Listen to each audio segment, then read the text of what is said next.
सत्संग सत्संग का मिलना बहुत दुर्लभ है।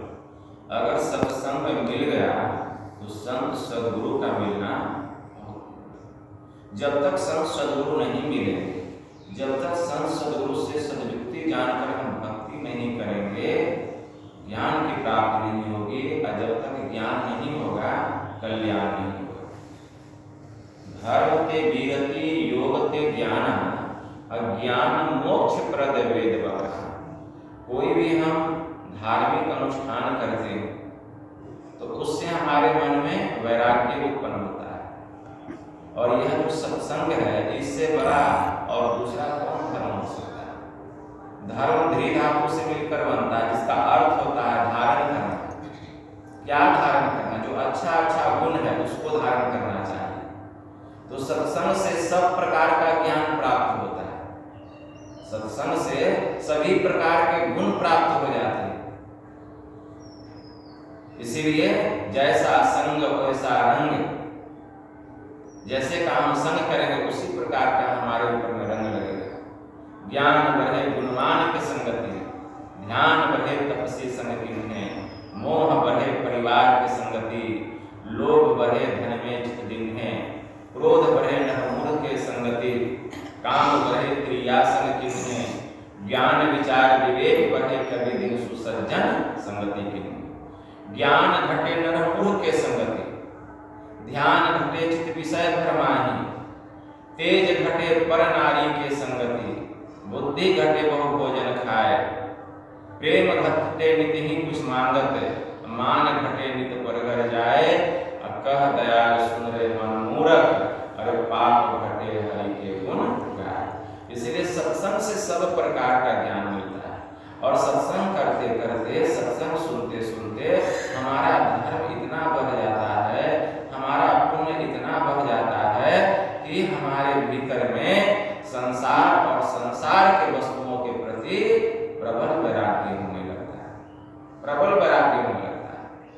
तो धर्म से विरति, तो हमारे मन में वैराग्य आता है, और जब विरक्ति आती है तब हम योग करते हैं, अर्थात भक्ति करते हैं। योग का मूल अर्थ होता है भक्ति, तब हम भक्ति करते हैं। जब तक विरक्ति नहीं आएगी भक्ति कैसे कीजिएगा? संसार और संसार की वस्तु में आसक्ति लगी रहेगी, लट्ठा लगा रहेगा, ठीक है, लट्ठा लगा रहेगा, भक्ति नहीं होने देगा आपसे।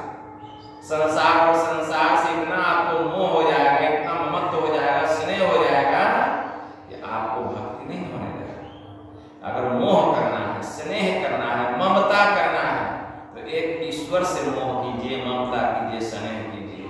गोस्वामी जी ने लिखा, तुलसी ममता राम सो, असमता सब संसार, राग न रोष दुख, दास भय भव पाप। ममता किससे? एक ईश्वर से, एक परमात्मा से। असमता सब संसार, संसार के जितने लोग सबको एक समान देखिए, ऐसा गुण किनके भीतर में आता है? संत के भीतर में आता है। वे सबको एक दृष्टि से देखते हैं। सज्जन दुर्जन जो चली आवे एक ही दृष्टि निहार। उनकी दृष्टि में क्या सज्जन, क्या दुर्जन, क्या पापी, क्या पुण्यात्मा, सब एक जैसे होते हैं। इसीलिए तुलसी ममता राम सो, असमता सब संसार, राग न रोष दोष दुख। वे राग रागिनी में नहीं फंसते हैं, वे किसी से क्रोध नहीं करते हैं, न किसी के ऊपर दोषारोपण करते हैं, न किसी को दुख देते हैं। ऐसे जो भक्त होते हैं वही भक्ति करते करते इस संसार के सागर को पार कर जाते हैं। तो धर्म ते विरति योग ते ज्ञान, योग करेंगे, भक्ति करेंगे तो ज्ञान की प्राप्ति होगी, और ज्ञान मोक्ष प्रद वेद बखाना। और ज्ञान जो है यह क्या को देने वाला है? मोक्ष को, मुक्ति को देने वाला है। तो ज्ञान मुक्ति को प्रदान करने वाला है। तो ज्ञान को प्राप्त करना है, कैसे प्राप्त करेंगे? सत्संग करना पड़ेगा, दोनों प्रकार का सत्संग, ठीक है ना। अंतर सत्संग ध्यान अभंगा, बाहरी भी सत्संग करना पड़ेगा, आंतरिक सत्संग अर्थात ध्यान भी करना पड़ेगा, तब हमारा परम कल्याण होगा। इसीलिए सत्संग बहुत जरूरी है, बहुत जरूरी। जिसके जीवन में सत्संग मिल गया समझिए उसका हर घड़ी आनंद ही आनंद। जिसके जीवन में मिला सत्संग है उसका हर घड़ी आनंद ही आनंद। इसीलिए सत्संग कीजिए, नित्य प्रतिदिन सत्संग कीजिए। हमारे परमराध्य हैं नित्य प्रति सत्संग करे प्यारा, तेरा कार्य करे सारा। जो नित्य प्रति सत्संग करता है, नित्य प्रति ध्यान करता है, परमात्मा उसका सब काम संपन्न कर देते। कोई भी ऐसा काम नहीं बचेगा सुख संपन्न नहीं वाले, लेकिन हाँ श्रद्धा के साथ कीजिएगा, विश्वास के साथ कीजिएगा, तब मन में कपट नहीं रखना पड़ेगा। मन में कपट रख करके करेंगे काम संपन्न नहीं होगा। श्रद्धा और विश्वास पूरा श्रद्धा। गोस्वामी जी ने क्या लिखा? तुलसी विलंब न कीजिए, अब भजिए राम सुजान, जगत मजदूरी देते है क्यों राखे भगवान। अरे संसार के लोग, अरे विलंब क्यों कर रहे हो? संसार के सब कामों को छोड़ो और परमात्मा का भजन करो।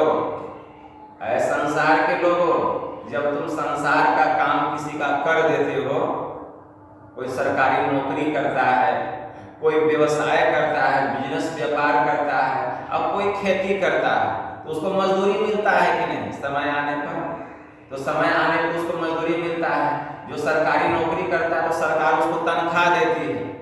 जो व्यापार करता है, बिजनेस करता है, रोजगार करता है, उसको भी उससे प्रॉफिट मिलता है, लाभ मिलता है। जो खेती करता है तो खेती में जब फसल पक जाता है तो घर लेके आता है, उसको हम खाते हैं, लाभ मिलता है, बेचते हैं, लाभ मिलता है। तो हम संसार का जब काम करते हैं तो संसार के लोग हमें मजदूरी देते हैं, और जब हम परमात्मा का काम करेंगे क्या परमात्मा में भूखे मार देंगे? वे हमको मजदूरी नहीं देंगे? देंगे कि नहीं देंगे? तो तुलसी विलंब न कीजिए, भजिए राम सुजान, जगत मजदूरी देता है क्यों राखे भगवान। जब संसार के लोग मजदूरी देंगे तो क्या भगवान मजदूरी नहीं देंगे? अरे वो उत्तम मजदूरी देंगे, ऐसा मजदूरी देंगे कि वैसा मजदूरी संसार का कोई भी व्यक्ति नहीं दे सकता है। रिश्तेदार हो, परिवार हो, भाई हो, बहन हो, माँ हो, बाप हो, कोई भी हो, वैसा लाभ, वैसा मजदूरी नहीं दे सकते हैं जैसा मजदूरी हमें परमात्मा दे सकते हैं। लेकिन जरूरत है, हमें परमात्मा का काम करना है। वह काम क्या है? सत्संग नित्य अनुध्यान, नित्य रहिए व्रत संलग्न। जो नित्य प्रतिदिन ध्यान करेगा, नित्य प्रतिदिन सत्संग करेगा, कैसे? झूठ, चोरी, नशा, हिंसा, झूठ तजना चाहिए। मतलब जो पंच पाप है, व्यभिचार, चोरी, नशा, हिंसा, झूठ तजना चाहिए। सत्संग नित्य अनुध्यान नित्य रहिए व्रत संलग्न हो, व्यभिचार, चोरी, नशा, हिंसा, झूठ तजना चाहिए। जो पंच पापों से अपने को खूब बचा करके नित्य प्रतिदिन ध्यान करेगा, सत्संग करेगा, श्रद्धावान बन करके रहेगा, उसको देखिए तो मजदूरी नहीं देंगे परमात्मा, बहुत मजदूरी देते हैं। इसलिए हमारे अंदर में श्रद्धा होनी चाहिए, नम्रता होनी चाहिए, शीलता होनी चाहिए, पवित्रता होनी चाहिए, सादगी होनी चाहिए, सत्यता होनी चाहिए, और झूठ, चोरी, हिंसा, व्यभिचार, नशा, ये जो 5 महापाप है, इससे अपने को बचा करके रखना चाहिए। अगर 5 पाप से नहीं बच सकते तो कम से कम एक पाप झूठ को नहीं बोलना चाहिए।